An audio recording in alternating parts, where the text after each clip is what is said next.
What a great lineup. Let's give a round of applause to Glenn and everyone that put this rally together. Thank you all for having me here today. What a great day for conservatives and liberty-minded individuals to come together and show our state leaders that our voice is loud. Yeah. I'm here today as a proud constitutionalist. The Constitution is the law of the land, both in North Carolina and the U.S. Constitution, and we cannot let it be trampled on. Every day, both in Washington and right here in Raleigh, our constitutions are treated like toilet paper. Yeah. Now, it's not the fact that these politicians want to trample on the Constitution. I think it's more of the fact that they've never read the Constitution. If they actually did read the Constitution, both the North Carolina and the U.S. Constitution, we wouldn't have so many rights being trampled on, whether it be with the Internet Censorship Bill or our Second Amendment rights. Of course, we do have a few constitutionalists in office right now. Both in Washington and Raleigh, we have people like Rand Paul in the Senate and Thomas Massey and, of course, Walter B. Jones. And right here in Raleigh, we're having some new constitutionalists take office, like Mike Speciale and John Bell and many others.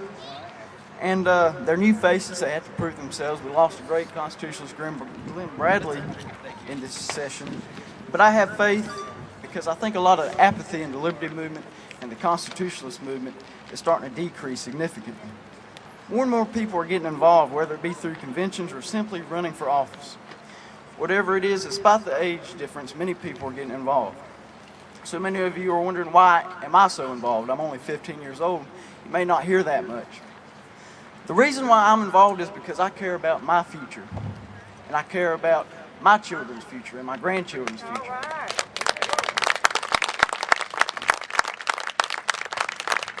I don't want to be buried down in debt for the rest of my life, and that's debt I didn't even cause. You see, the problem with most of today's leaders is, one, they haven't read the Constitution, and two, they simply care about their paycheck and not anyone else.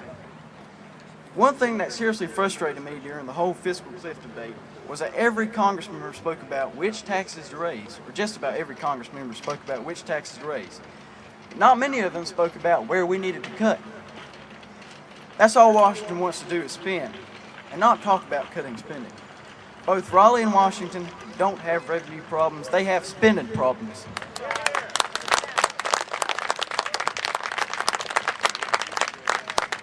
It is time for the leaders to quit being so selfish and learn how to balance the budget. Everyday families and college students have to balance their budget in order to live within their means. Why shouldn't the government? But the federal government ignores the fact that the United States is in $16 trillion of debt, yet they continue to implement government-controlled operations such as Obamacare, which costs billions, maybe even trillions. I'm not entirely sure of the number. So now that brings me to the state government. The role of the state government, in my opinion, is to ensure that the state is run correctly and to be a watchdog of the federal government. The state of North Carolina can nullify Obamacare, and I don't know what's so hard to grasp about that.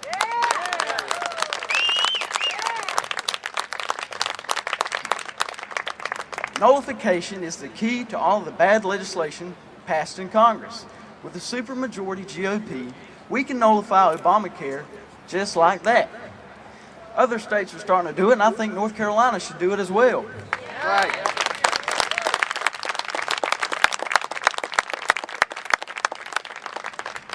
But apparently some members of the General Assembly don't really know much about the 10th Amendment. I would be more than happy to give them a quick lesson on the process of nullification of the 10th Amendment. It's not often you see a 15-year-old educate an elected official, but I wouldn't mind doing it, and I think it may do them some good.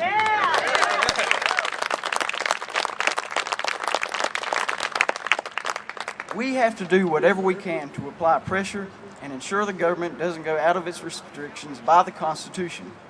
Those restrictions are to ensure that the government protects life, liberty, and the pursuit of happiness, nothing else. The fourth thing is the government does not belong in. First, the government doesn't belong in health care. It doesn't belong in a market economy. It doesn't belong in other nations' affairs. And it sure as heck does not belong in your pants, and that's a message to the TSA.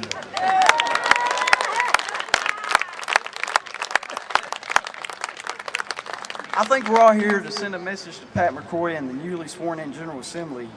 You have to protect our constitutional rights. Whether the state or the U.S. Constitution is being violated, these rights come from our Creator and not the government, and they shall not be infringed.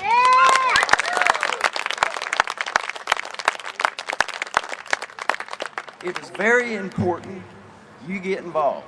I've gotten a few people my age involved by you all here, but you are here all the game changers. I encourage you to attend the convention, support local constitutionalists running for office, or maybe even run for office yourself. It is vital that we protect our liberties and the Constitution from both the state and national levels. So to all the newly sworn-in leaders, I say, honor your oath, respect the Constitution and our freedoms. Thank you, and God bless you all.